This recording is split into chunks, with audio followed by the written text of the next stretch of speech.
Hallo, ek is E.T. Welkom by my kanaal waar ons als saam doen. Homofoon, homofoon. That is the Afrikaans for the English homophone. And it means words that sound the same, but they are spelt differently and they have different meanings. Today we take a look at Afrikaans homofone containing either a V or an F in the beginning of the word. That is also the only difference in spelling between the words, the other difference of course being the meanings. Faal and faal. There is no difference in the pronunciation, but there is a great difference in the meaning. Now I also have to say that a lot of the words in this video are not words that we use often. Some of them, let's say sometimes you have one of these words spelled with an F and it's used very often, and then that same word spelled with a V is a word that we hardly ever use. I will tell you which is which as we go forward. Faal with an F is a verb, and it means to fail, to miss the mark, to be unsuccessful. The Afrikaans word for failing is usually misluk, but faal can also be used. The sentence examples just below the description shows you how many words you can use that also means to fail. It just depends on the context. So the first example is with the word faal, and it goes, sy kragte het gefaal. His strength failed. And in the case of your strength failing, we would usually use the word faal, geval or gaan val in the future. So in that context, faal can be used. But then the next one, sy het die toets gedop. Gedop is the word we use, or dop in the present tense, is the one we use when you fail a test. So you won't say, sy het die toets gefaal. You will say, gedop. And it just means she failed the test. And then the last one, die plan het misluk. The plan failed. And there again, when it's about a plan failing, you will use misluk. Or if something is a failure, the Afrikaans word is mislukking. Now we take a look at the word faal with a V. And in this case, it's an adjective and it means dull. Now it means dull in color, not dull in other ways. And then the word at the bottom, asphalt, it is its intensive form, but asphalt we usually use when you look ashen, when somebody is the color of ash. Usually when they're sick, they become pale and grayish in complexion. That is asphalt. Faam and faam. They are both nouns. We look at faam with an F first. That one means fame. And the Afrikaans word for famous, you'll see just below that, is beroemd. So I don't use faam often. I don't even think I use faam ever, but it is the word for fame.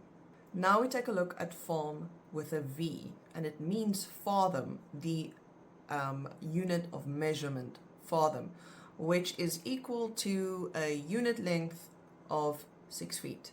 Now I'm looking at my tablet and my notes because I didn't even know of the existence of the Afrikaans word faam until I made this video, because I've never used it. So I also learned something. Faas and faas. Faas with an F is a noun. It has two meanings, though the first one is a fes. A fes is something that refers to that rectangular or horizontal stripe that you often see on shields. So I'll read from my notes because I also didn't know of the existence of this word until I made this video, or the meaning of this word. So it goes, a fes is an ordinary in the form of a broad horizontal stripe across the middle of the shield. And then the second meaning refers to that sharpened edge of blades. So I've given you the picture there below of an axe, and then you see the edge with an incline that's been sharpened. Now faas with a V is also a noun and much more familiar, and that simply refers to a vase. Could be a flower vase, could be another vase, but a vase. Vat and vat. Vat with an F refers to the English fop, which refers to a man that is overly concerned with his image and what he's wearing, how he's dressed, and how people see him physically. So he's very, very, very concerned with all the details of what he's wearing and his overall appearance.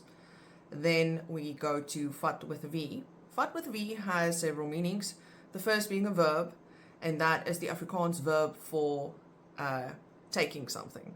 So to take, like that hand is supposedly taking a ball in the picture. And then the next one is a noun, and that refers to a barrel. It could be one of those barrels that they store wine in, or keep wine in while it's going through all its processes. That barrel. Fear and fear. Fear on the left with an F can be spelt without the 2 dots on the second E, but it can also be spelt with the 2 dots on the second E.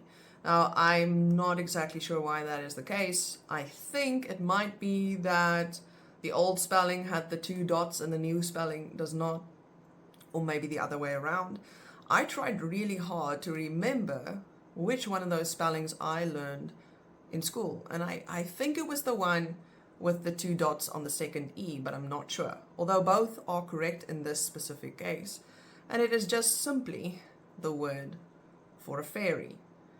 And then on the other side we have fear with a V.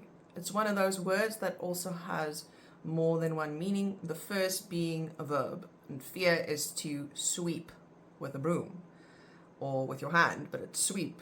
And the second one is a noun, and that refers to livestock or cattle. Faal and faal. Faal with an F is an adjective. It refers to character traits of a person. It might be like faal with a F-E-L-L in English. It's like fierce, severe, violent, intense. It refers to a violent sort of demeanor.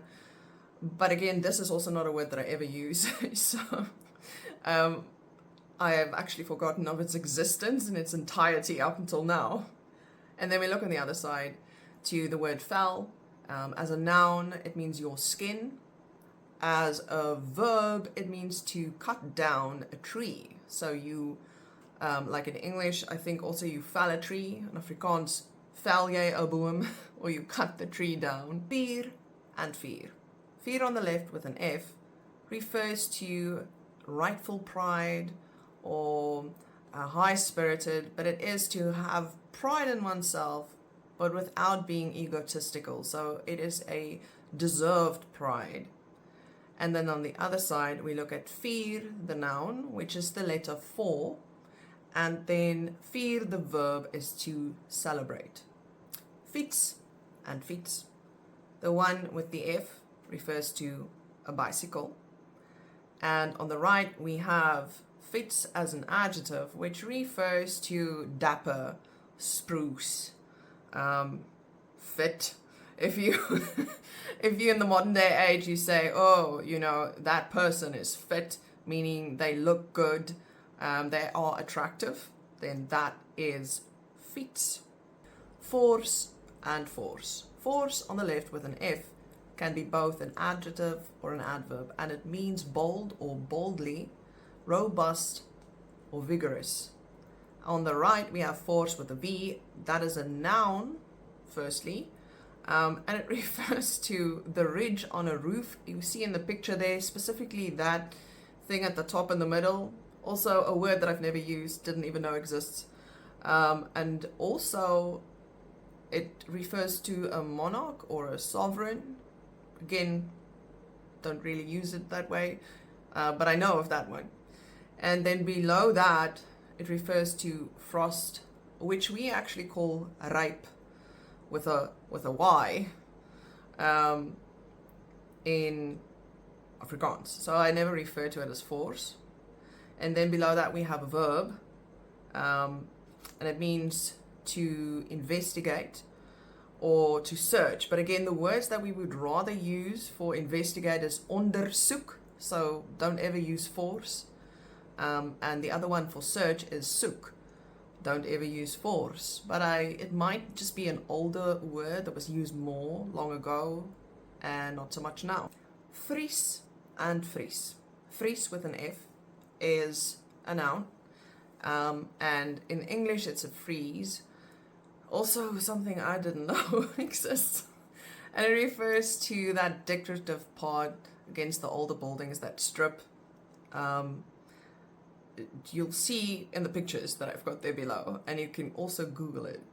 But I've never used this word. And then top right we have vries with a V, which is a verb, and that means to freeze. That brings us to the end of this homophone video. Do you want me to make more videos like this? More videos about homophones, but maybe about homonyms in Afrikaans? Let me know in the comment section. Have an awesome day or an awesome night wherever you are. See you in the next video.